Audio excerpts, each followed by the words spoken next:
What's up, folks? Gabe Montgomery here, 10 Horse Mining YouTube channel, and I am in my truck because the wind is blowing like 30 miles an hour. It's 46 degrees out here, and the rain is kind of off and on. Probably gonna get some more rain, but it's my day off. I'm gonna get out here. We're at Lake of Egypt.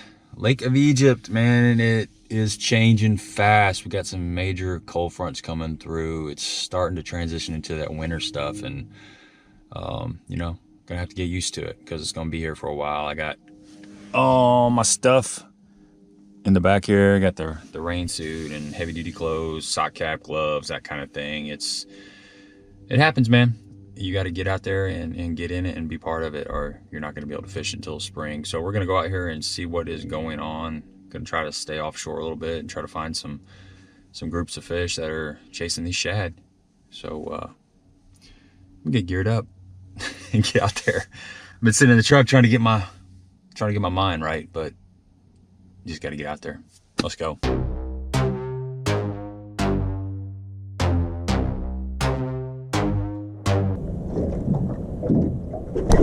There he is. Finally. Spoonfish. Little guy. It's all right, we will take him. There we go.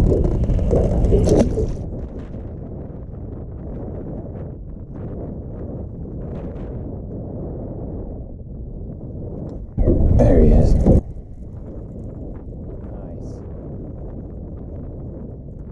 Spoonfish.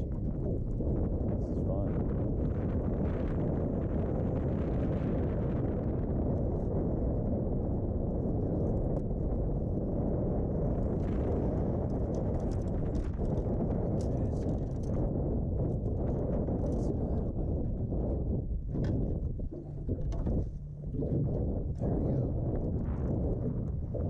It's pretty fun. There are two main patterns going on right now at Lake of Egypt. There's the deep bite and there's the shallow bite. The deep bite consists of idling around, finding the bait and finding the bass are relating to the bait. You're going to have to spend some time and be disciplined. Stay behind the wheel, use your graph, find what you're looking for. Creek mouths, cove mouths, you know, the main lake points, any kind of channel swings, deep flats, basins, places where the shad migrate. Idle around. When you find the shad, most likely you're going to find the bass. A couple ways to attack those bass. If you want to get vertical on them, a spoon, just a ledge spoon, a jigging spoon. This happens to be the little ledge spoon, Strike King. This is something, it's like a 1 ounce bait. It gets down pretty fast. It's got a little bit of a flutter, but you can get right on top of those or make short pitches down and through those bait balls of shad. White, chrome, and blue. You know, white on overcast days, chrome and blue on your sunny days, and you may mix it up because sometimes it doesn't matter. Sometimes even though it's sunny, they still want white and vice versa. If you're casting to those fish, a flutter spoon. You know, this is like a Strike King flutter spoon. Something around 1 ounce is probably good, but chrome, white, vice versa. A drop shot works great. Just take a little robo worm or whatever your favorite drop shot bait of choice is, 1/4 ounce weight, 3/8 ounce weight, flip it out there, just jiggle it. You can actually cast it and work it down through there. It's more of a finesse technique. When they won't hit the spoon, a lot of times that will work. All right, here's what we're targeting right here. Got a group of bass. There's shad everywhere in here. I'm just throwing this spoon, trying to get these suckers to react. I mean, they've got a lot of pressure, but I'm still getting one every once in a while. You can see all the bass just kind of floating around in here. There he is.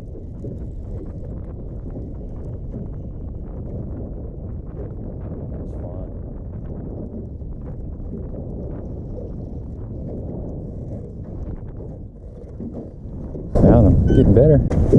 Go. I've been hunting all morning for these fish. Finally found a group of cooperative fish. It's fun. Catching them a different way. A little spoon action.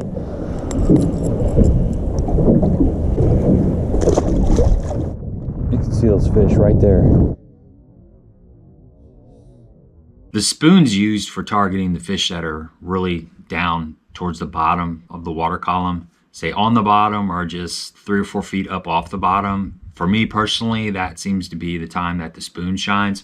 When the fish are up a little bit higher, say your boat is in 25 foot of water and those fish are kind of suspended in that 10-foot zone, you got to change tactics. You got to get away from that spoon. And one thing that works really well is an underspin, like a 1/2 ounce or 3/8 ounce Cumberland Pro underspin with a swim shaddy on there by Hawgz Custom Baits. Kitech, little dipper, whatever you want, just a little shad style swim bait. Cast it out, count it down to the depth you've seen the fish, and just slow roll it. Another thing that works great is the Alabama rig. I mean, this is made for those fish. Little hint here, if you got these little bracelets, these little magnetic bracelets, you know what I'm talking about? They go like this, right? You can use these, slide down over your A-rig. Works really well. Kind of discovered that. This is my daughter's, but she doesn't miss it. Alabama rig, great way to catch those fish. So if they're on the bottom, the spoon works great. You can actually stroke a big 3/4 ounce football jig. And if they're suspended up in the water column a little bit, an underspin or an A-rig. There he is. That's awesome. Just gotta keep in their face. Catfish. Look at that. That guy's a bullhead. Everything hits a spoon.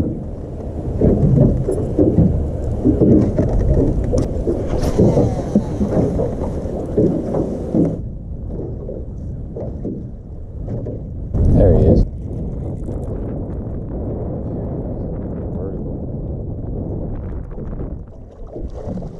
And one thing that's happened this year that hasn't been going on in forever is the grass is back at Egypt. Super exciting. I mean, I love grass fishing, and it gives you another option over there. It's been several years since we've had good grass. It's coming on strong, and it's still healthy right now. This is going to continue until the water gets down in the low 50s. I mean, you can still get a pretty good grass bite at like 52-ish. The water temps over there in Egypt right now we're mid-50s, so it's going to stay that way for a little while. And as long as that grass stays green, the bait will stay in the grass and the bass will stay in the grass because the bait's in the grass.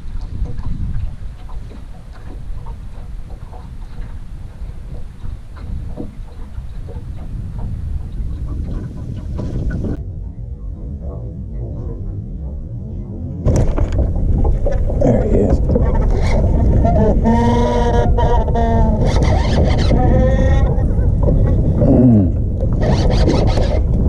That's a good fish, I think. He's got me buried.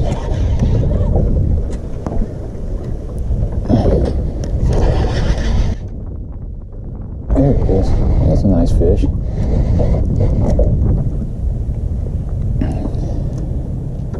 There we go. It's a good quality keeper right there on the new, I don't know how new this is, but this is that spro. It's got the bootleg. It's made out of like the thermoplastic, same thing as like the Z-Man stuff, Elastec. I don't know, just kind of testing it out. And it's second bite I've had on it. There's still bait in the grass, but that's a good, really good keeper. Nice one. It's a cool frog.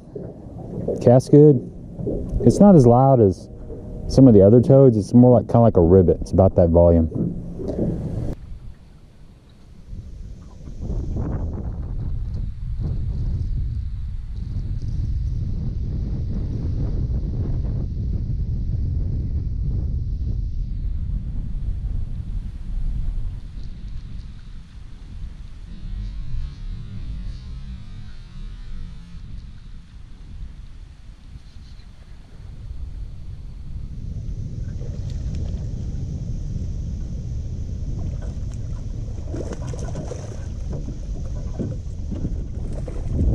Another good chunk. Man, that fish ate it. Look at that, guys. Absolutely crushed it. That was cool. That is how you want them to eat it. Look at that. Right down the gullet. Kind of digging this little frog, toad, whatever you call it. Another good fish, man. set spro frog. I'm just playing around with the bootleg, and I mean, I'm seeing a lot of fish in the grass still. There's plenty of bait in the grass. It's starting to die, but it still looks good. I got tired of chasing those offshore fish. I mean, that's one bite that's going on. You know, you got the schooling fish, just find the shad, but then still got a little bit of a grass bite going on. So I like catching grass fish, and it's gonna go away here real soon. So we're doing a little bit of that today. Water temp is 50, let me see. Water temp is 57 degrees, and it's really clear back here. It's probably like 4 foot visibility. But man, that's awesome. One of the best things to throw in the grass and cover water is a toad of some sort. I mean, you can throw a frog, but I like a toad. Toad's kind of multi-purpose. A frog, you kind of got to go slower, but a toad, you can work it like a frog, but you can also fish it in that open water. It's the buzzbait of the grass. This new frog I've been playing around with, it's called a frog, but I call it a toad. It's the Flappin' Frog 65 by Spro. Pretty sweet. You know, I throw several different toads and I throw several different frogs. This is a good hybrid of them. It's got the bootleg, but the thing I like about it, it's elastex. It's like that thermoplastic stuff, super, super stretchy. You know, I've had frogs in the past, like for instance, this Molex Super NATO. It's a cool design, but the problem you have, it's got this little screw lock in there and you have to buy these legs. It comes with these 2-pack of legs. It's like $7. And basically you get like 2 bites out of it and it tears the tip of them off. This is not going to happen. Super stretchy. It's a nice frog. And the weight's right here on the belly, so it doesn't impede the hook gap. It's got a really good gap. It's super soft. Just really, really soft. Floats really, really well. It's kind of got a more like a ribbit. You know, this is the top toad, Stanley top toad. And here's the Flappin' Frog. It's not as loud as this. It's kind of like in between this and a Stanley ribbit. So it's like a unique little sound. I really like the frog. Got to throw it around on this video and caught some pretty nice fish on it.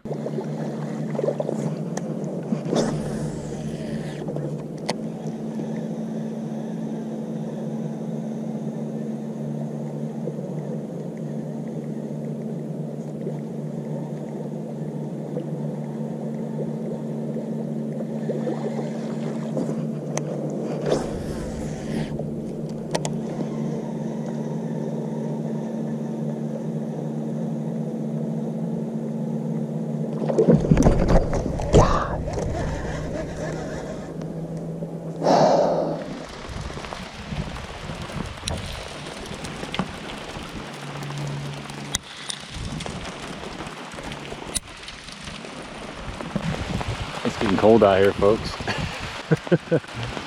Oh man, we got, what do we call this? A wintry mix. This is a wintry mix. Rain and sleet.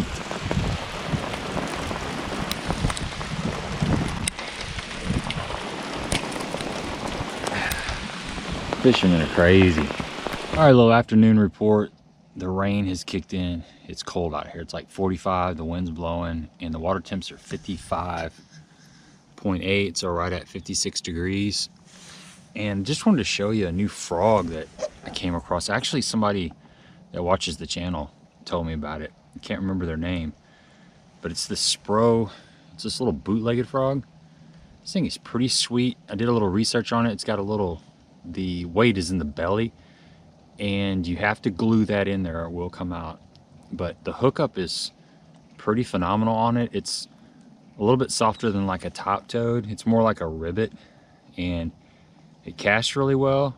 It swims pretty good. It's kind of sneaky, kind of subtle. I've been throwing it on a 7'6" Hawgz Custom Light, 7-to-1 gear ratio. I like 50-pound braid, but I'm gonna throw this thing around a little bit. I got a little bit longer before I got to go, and I'm kind of back here in the back of this creek, and there's some grass. So trying to take advantage of this topwater frog bite before it goes away, because we got some heavy weather moving in, some cold fronts, and it's not going to last much longer. So pretty soon it's going to be like a rig, jerkbait, and a jig, maybe a tube and a shaky head. So check this out. I think you guys will like it. If you guys like toads and you like frogs, this is right up your alley. Pretty sweet little bait. It's got those red eyes too. Sinister.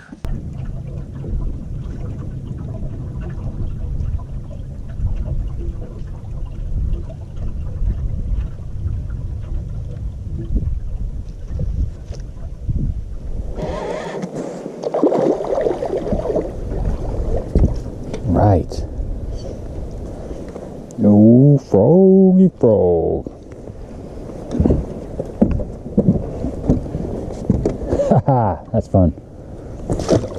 Good stuff. You only need 3 colors on a toad. You need a black, you need a white, you need some with an orange or yellow belly. This is the red ear. Did a little research on this frog, and in the feedback section, the customer said definitely want to glue this little weight, the little disc, down because it will pop out after a couple fish. So first thing I did is I took these out of the pack and I glued them all down, and I caught several fish on this frog, never lost the weight, so I think I'm good. But make sure that you take some super glue and just kind of circle that little disc and glue it down. You won't have to worry about it then.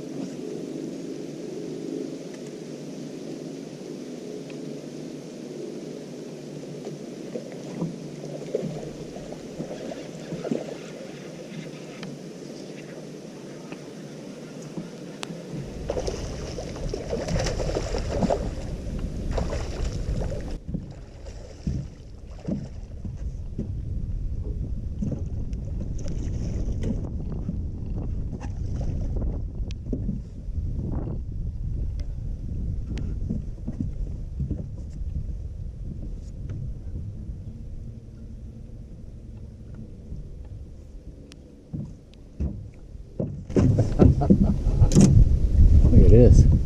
Look at this big pearl. Boom. That is a chunk, man. Hey, thanks for coming along on this little Lake of Egypt adventure, man. It wasn't the greatest bite out here, but man, I started going shallow in this grass, and I mean, that's a solid fish, man. Give me a thumbs up if you appreciate the content. Please subscribe to the channel. Monday night live stream, 7:30 Central. Check it out. Till next time. Yes, that was fun.